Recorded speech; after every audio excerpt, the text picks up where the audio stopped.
Hai sobat penikmat alur cerita, apa kabarnya? Semoga dalam keadaan baik dan sehat selalu ya.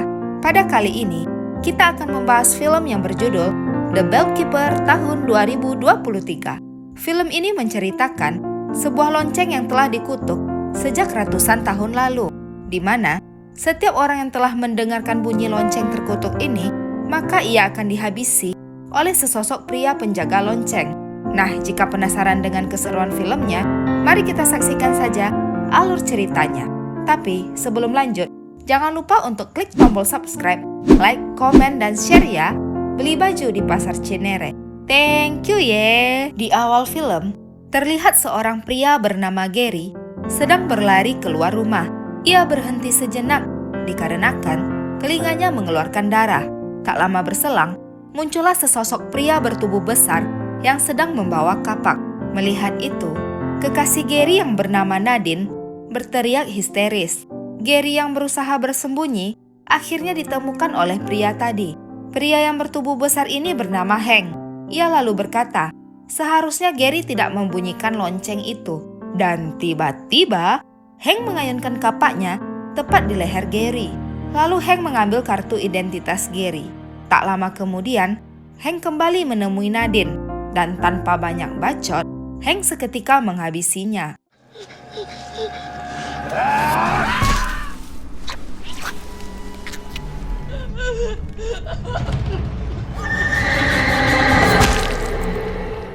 Di siang hari, terdengar suara ketukan pintu yang membangunkan seorang remaja yang bernama Liam. Ia dibangunkan oleh kakaknya yang bernama Matthew yang datang bersama kekasihnya bernama Holly. Kemudian disusul dengan kedatangan Gabriel dan juga Megan yang merupakan teman-teman dari Matthew. Liam yang dari dulu bersifat introvert dan sedikit cupu selalu dijadikan bahan ledekan oleh teman-teman kakaknya. Begitu pula dengan sang kakak yang juga ikut meledeknya dengan cara mengajari Liam bagaimana cara bertukar jigong yang endul. Setelah itu, Matthew dan yang lain memberitahu kepada Liam jika tujuan mereka akan membuat film dokumenter di tempat-tempat mistis. Oleh karena itu, mereka akan menggunakan mobil Liam untuk menuju lokasi tersebut. Di tepi jalan, terlihat seorang gadis bernama Brittany. Ia sedang menghubungi ibunya. Ia memberitahu sang ibu jika ia sedang mencari kakaknya yang telah menghilang beberapa hari yang lalu. Ternyata, Brittany memiliki seorang kakak laki-laki bernama Gary yang sebenarnya telah tewas di awal film tadi. Di dalam mobil, Matthew dan teman-temannya sedang asik membahas beberapa lokasi yang akan mereka tuju. Ketika melihat keluar, Matthew memandangi sebuah mobil mini. Ia sangat kagum melihat kecepatan mobil itu. Lalu ia menyuruh Liam untuk balapan dengan mobil tersebut. Tak lama kemudian, Liam memberitahu bahwa bensin mobil akan segera habis. Akhirnya, Holly memutuskan untuk menuju ke danau lonceng saja, dikarenakan ada tempat pengisian bahan bakar yang tak jauh dari lokasi danau. Really small. Yo, Liam, race this dude. Hey, I don't think this thing's built for racing.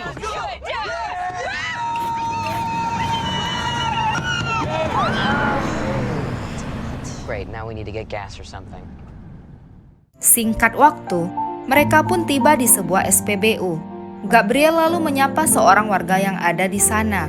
Namun, orang itu justru tak senang dengan kehadiran mereka. Kemudian, mereka berpapasan dengan Brittany. Mereka lalu mewawancarainya.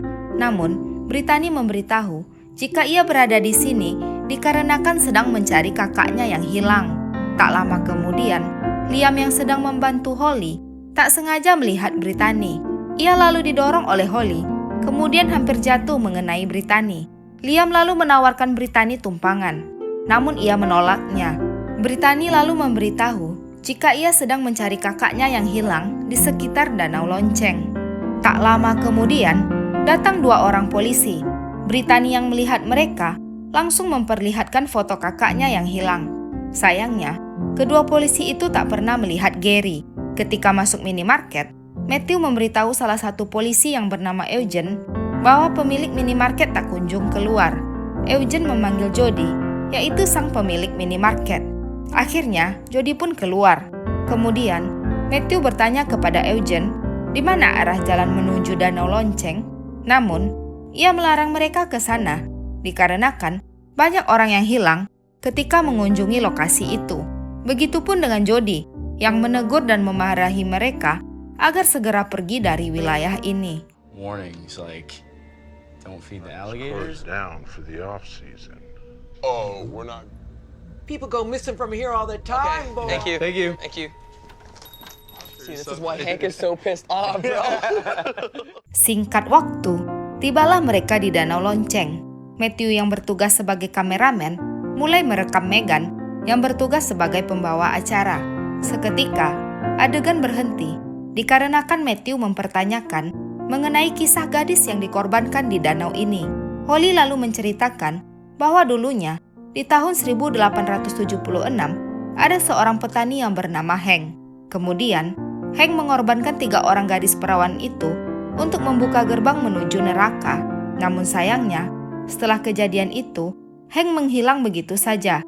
Penduduk di sekitar sini tidak berani membunyikan lonceng di tengah malam, dikarenakan mereka takut jika Hank akan muncul lalu menghabisi mereka. Mendengar cerita yang disampaikan Holly, mereka menganggap bahwa cerita itu hanyalah mitos. Di sekitar danau, terlihat Brittany yang baru saja tiba dengan berjalan kaki. Ketika sedang mengirimkan pesan suara kepada ibunya, ia tak sengaja menabrak Liam yang muncul di belakangnya. Sebelum Brittany pergi, Liam menawarkan bantuan jika terjadi sesuatu di dalam hutan.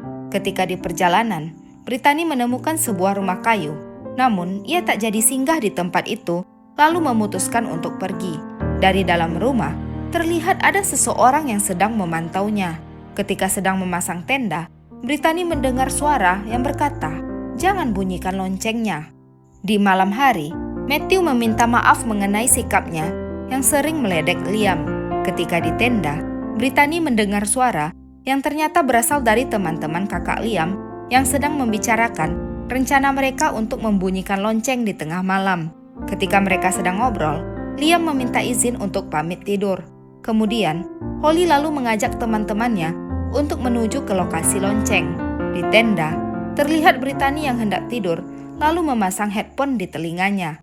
Di mobil, Liam yang akan segera tidur juga memasang headphone di telinganya. Waktu yang ditunggu-tunggu pun tiba. Holly yang sangat antusias mulai membunyikan lonceng itu. Karena tak terjadi apa-apa, ia lalu mengulanginya lagi.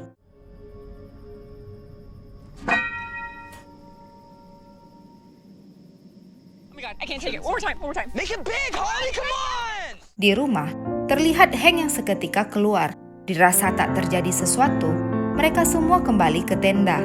Di hutan, terlihat Hank yang sedang membawa kapaknya. Tampak Matthew yang merasakan hal yang aneh. Begitu juga dengan Holly, yang kemudian berpamitan pergi ke toilet. Ketika berkaca, tiba-tiba muncul bayangan lain yang menyerupai Holly. Di luar, Liam lalu mendatangi Matthew. Kemudian, Matthew yang khawatir dengan keadaan Holly lalu membuka paksa pintu toilet. Mereka lalu melihat telinga Holly yang mengeluarkan darah. Hey, let me in. What's going on?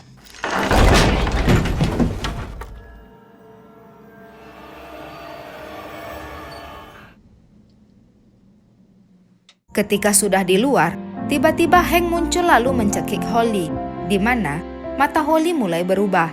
Saat hendak dihabisi, Holly pun berhasil kabur.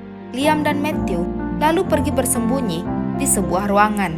Di saat itu, telinga Matthew mulai mengeluarkan darah. Dirasa mulai aman, Liam lalu menanyakan keadaan kakaknya. Tapi, secara tiba-tiba, wajah Matthew berubah dan menyerang Liam. Untungnya, Hank datang dan mengalihkan perhatian Matthew. Kemudian, Liam memukul Hank. Ia berusaha menolong kakaknya yang hendak dieksekusi oleh Hank. Hingga akhirnya, Hank berhasil menghabisi Matthew. Liam yang syok melihat kejadian tersebut, lalu kabur dari tempat itu. Gabriel yang terbangun lalu melihat darah yang keluar dari telinganya. Begitu juga dengan Megan. Di saat berjalan sendiri, Brittany melihat Liam yang sedang berlari ketakutan. Liam menceritakan apa yang telah terjadi. Ia lalu mengajak Brittany untuk pergi. Di depan tenda, terlihat Hank yang berusaha menghabisi Gabriel. Lalu aksinya digagalkan oleh Megan yang telah berubah menjadi zombie. Hingga akhirnya, Hank berhasil mengeksekusi Megan.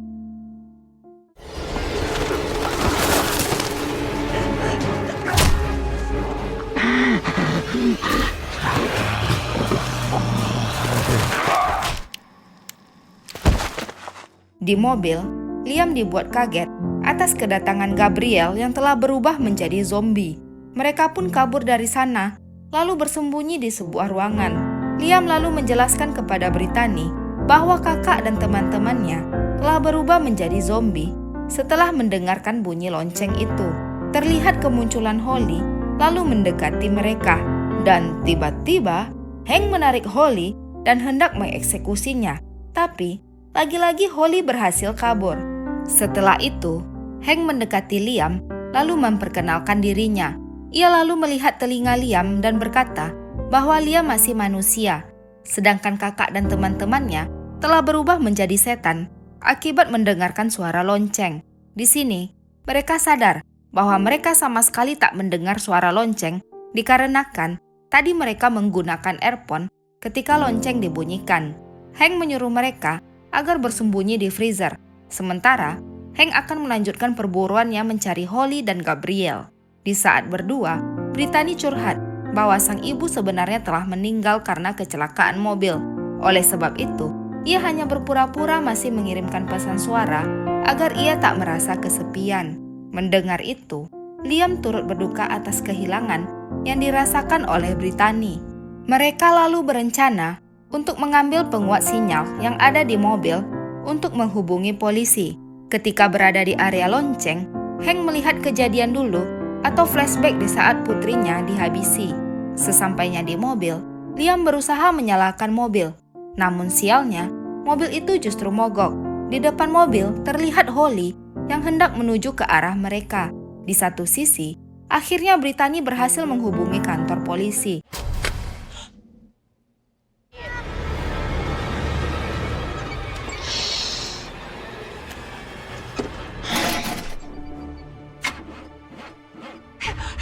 Okay, we're being chased by demons at Balak. You need to come now. Dari belakang, muncullah Gabriel yang hendak menyerang mereka. Begitu juga dengan Holly yang kini berhasil masuk lalu menyerang Liam hingga pingsan. Brittany lalu mengalihkan perhatian Holly agar ia tak melukai Liam. Ketika sadar, Liam lalu bersembunyi dari kejaran Gabriel. Hingga akhirnya, ia bisa bertemu dengan Brittany di ruangan freezer.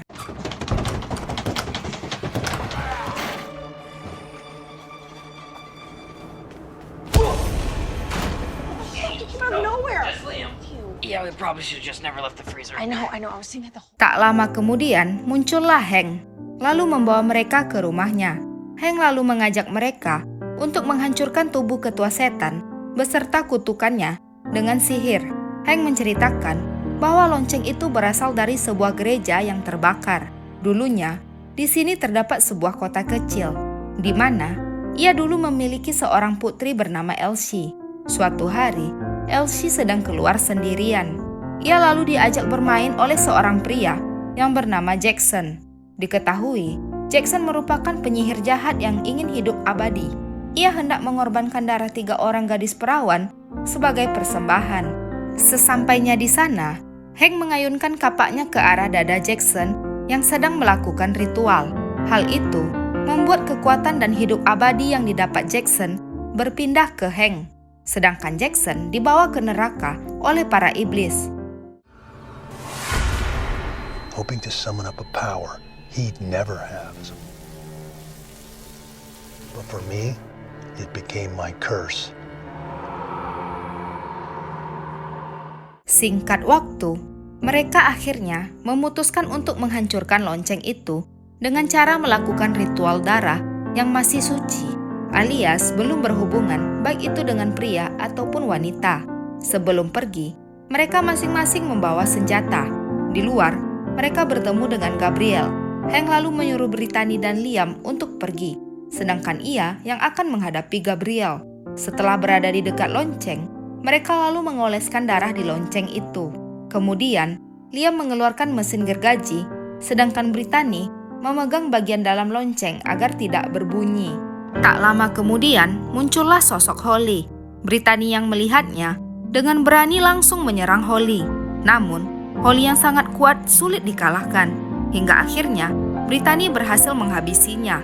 Hank tiba, lalu memberitahu jika ia belum berhasil mengeksekusi Gabriel. Dari arah belakang, muncullah Gabriel lalu ia ditembak oleh seorang polisi bernama Eugene yang telah dihubungi Brittany sebelumnya.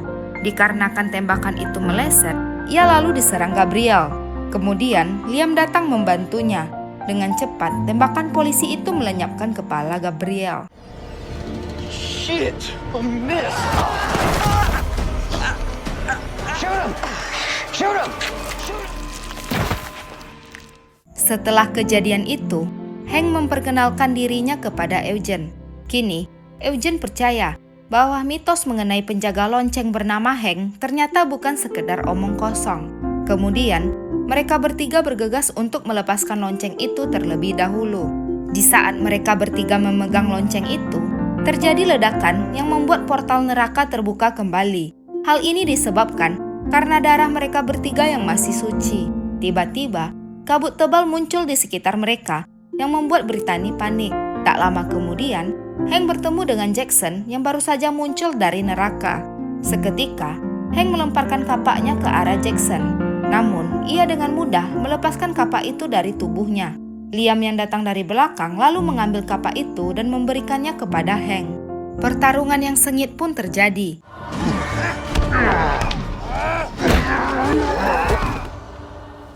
Namun tiba-tiba, Jackson menghilang dari tempat itu. Kabut asap pun menyelimuti sekitar Hank.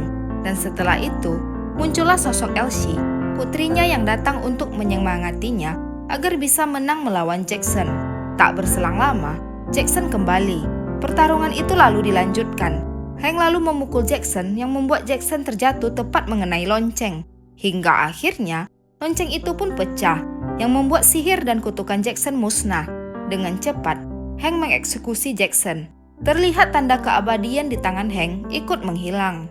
Keesokan paginya, setelah mengubur para korban akibat lonceng terkutuk itu, mereka bertiga, yaitu Liam, Brittany, dan Eugene, akhirnya memutuskan untuk melakukan perburuan setan di tempat lain. Sedangkan Hank akan tetap berada di wilayah itu dikarenakan misinya telah selesai dan film pun tamat. Pesan yang dapat kita ambil dari film ini adalah jangan menggunakan ilmu sihir demi mendapatkan sesuatu yang kita inginkan, dikarenakan akibatnya sudah pasti tidak berkah ya guys. Saya kru yang bertugas mohon undur diri. Bye-bye.